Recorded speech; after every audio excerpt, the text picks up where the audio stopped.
हाँ देखिए, माँ शारदा के चरणों में सादर नमन करते हुए मैं महेंद्र नाथ सिंह आज अपने शिक्षार्थियों को 11.3 की प्रमेय 9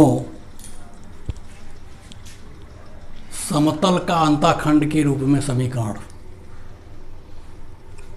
समतल का अंताखंड के रूप में क्या समीकरण होगा यह ज्ञात करना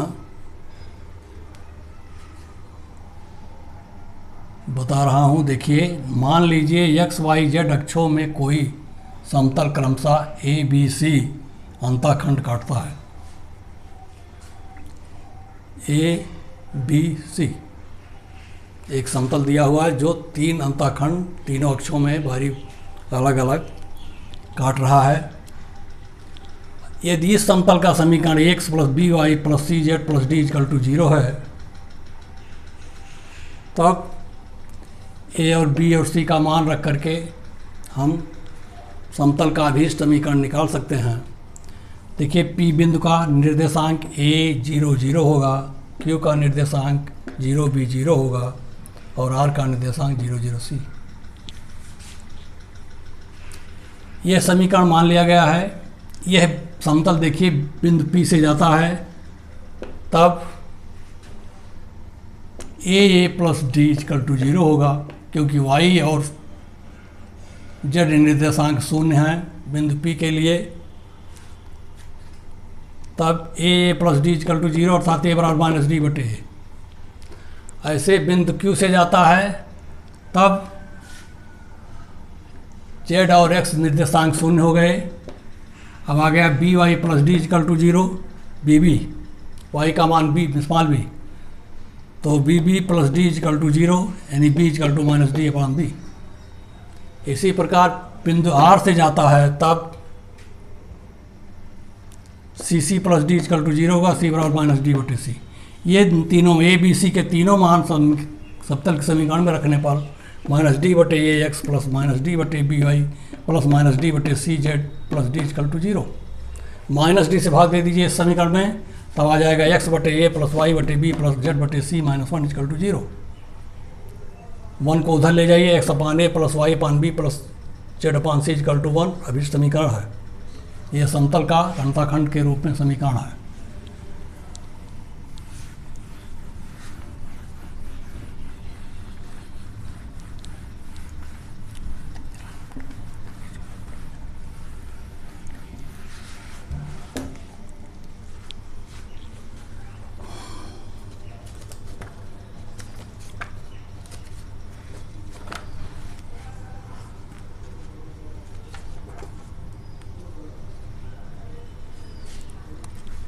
दो दिए गए समतलों के परिच्छेदन से होकर जाने वाला समतल। 10वां है, दो दिए गए समतलों के परिच्छेदन से होकर जाने वाला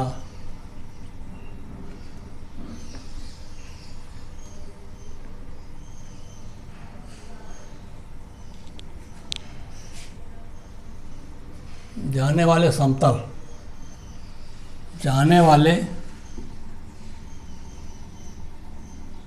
समतल का समीकरण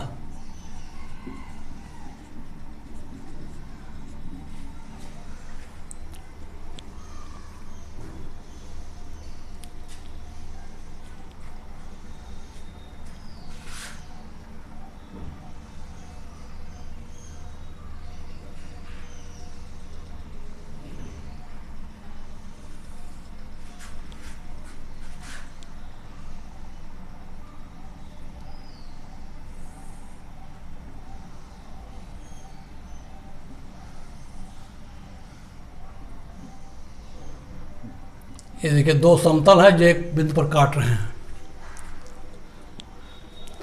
अब इनका परिच्छेदन बिंदु यहाँ है, तो तो इनसे जाने वाला समतल क्या होगा ये देखना है आपको। तो देखिए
देखिए दो समतल दिया हुआ है, उस पर एक परिच्छेदन बिंदु से जाने वाला समतल है।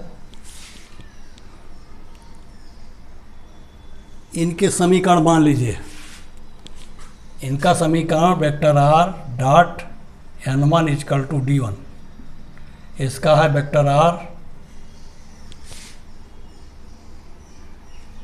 Dot n2 equal to d2। ये दोनों समतल के समीकरण दिए हुए हैं।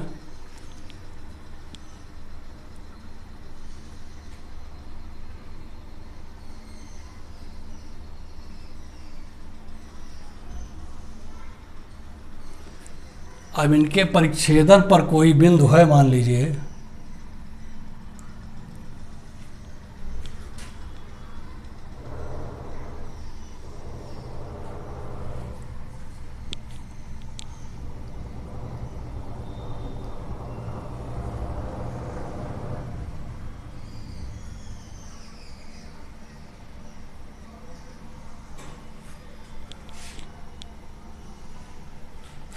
इनके परिच्छेदन पर कोई बिंदु ले लिया जाए,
हाँ, बता रहे थे R dot N one equal to D one और R dot N two equal to D two. दिए गए दो समतलों का समीकरण, तीसरा समतल जो इस पर छेदन बिंदु से होकर जा रहा है,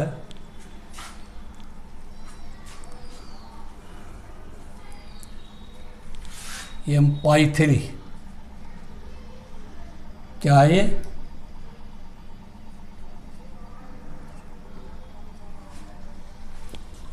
पाई 3।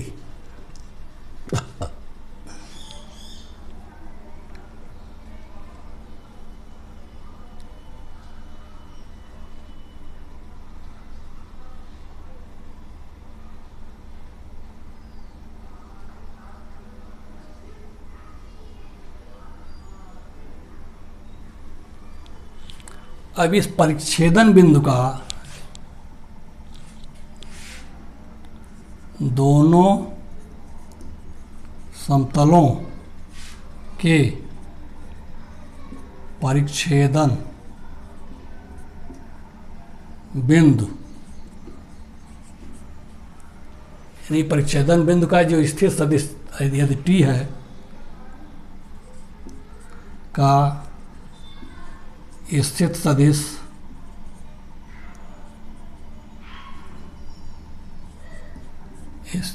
वेक्टर टी दोनों समतलों को संतुष्ट करेगा, दोनों समतलों को संतुष्ट करेगा, क्योंकि वह दोनों टी जो है वेक्टर टी दोनों समतल के कटान बिंदु पर स्थित है, इसलिए यह T R dot N one बराबर डी को संतुष्ट करेगा और R dot N two equal to D two को भी संतुष्ट करेगा।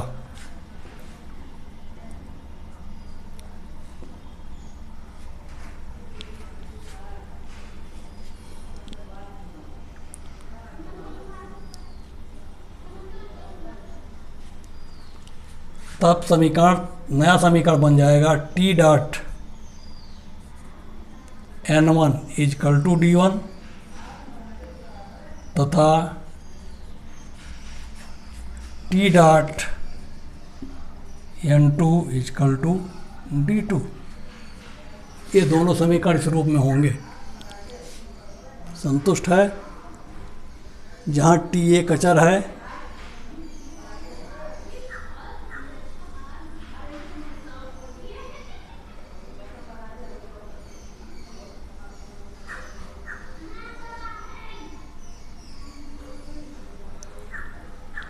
इस प्रकार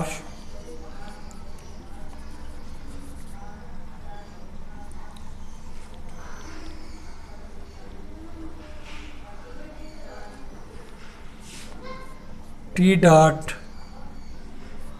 vector T dot N two N one vector N one plus lambda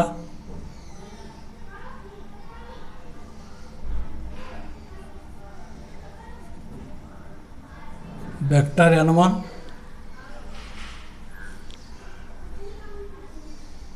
plus lambda N two.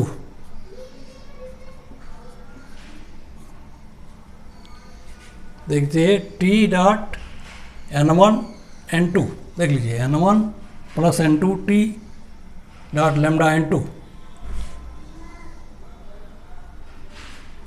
ये बराबर होगा D one plus lambda D two. ये देखिए lambda D two, T common हो जाएगा, N one plus N two lambda N to, यानी यहाँ lambda से गुणा कर दिया गया और उसके बाद इसके साथ जोड़ दिया गया है।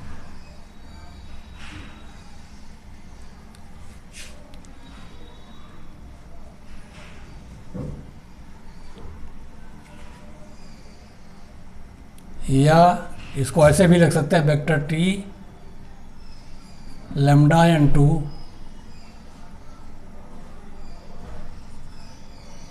बराबर लैम्डा डी टू। अब इससे और इसको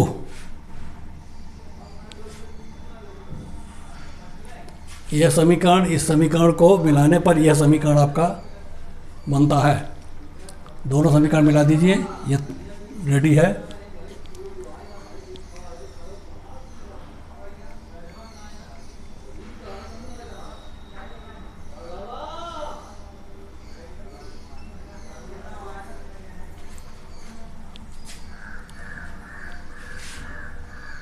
यह समीकरण पाई 3 समतल को निरूपित करेगा, निरूपित करता है।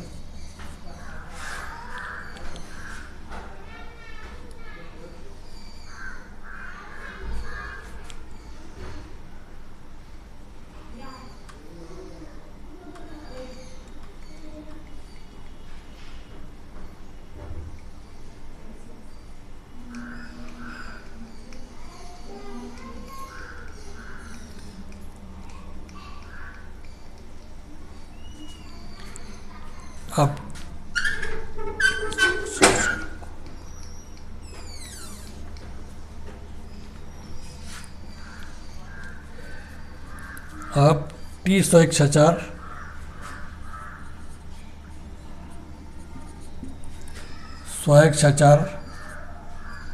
को वेक्टर आर लिखने पर अभीष्ट समीकरण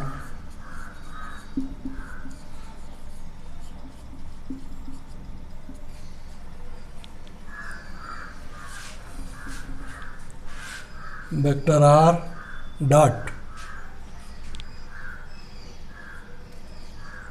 vector n1 plus lambda n2 is equal to d1 plus lambda d2।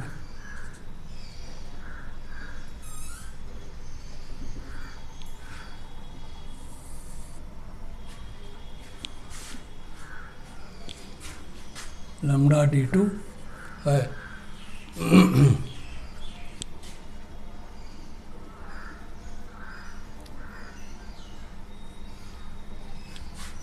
कार्तीय रूप देखें इसका, n1 बराबर n2 बराबर वेक्टर r बराबर, तीनों का कार्तीय रूप लिख लिए, तीनों बिंदु वेक्टरों का।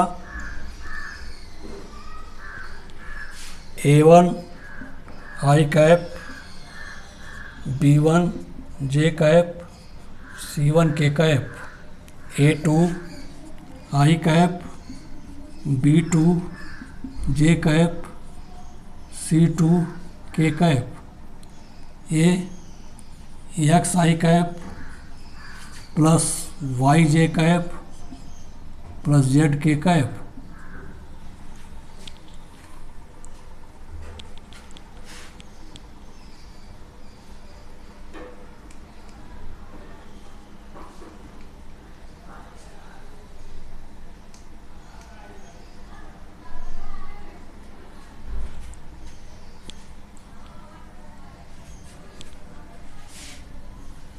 या एक्स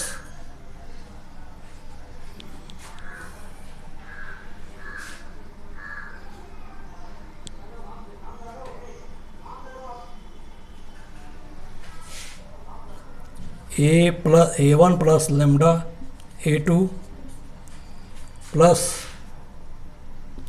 वाई, यानी वाई में आ गया b1 plus lambda b2 plus Z,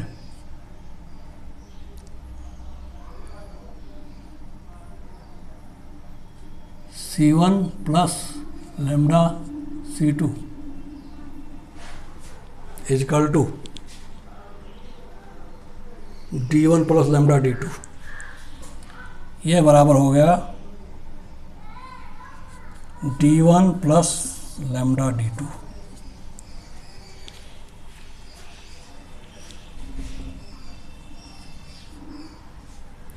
d1 plus lambda d2।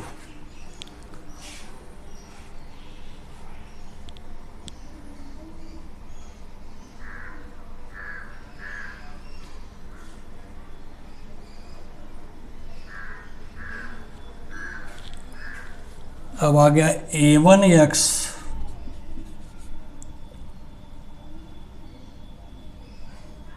Plus b1y plus c1z minus d1।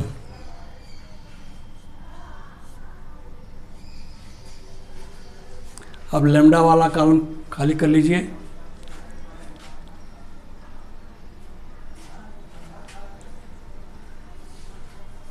Plus lambda common ले लीजिए अब की बार, लेमडा ये आ जाएगा a2x plus b2y plus c2z minus d2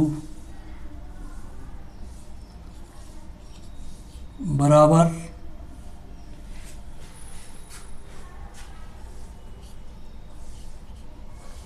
zero. ये इसका कार्तीय रूप है। क्या है? कार्तीय रूप।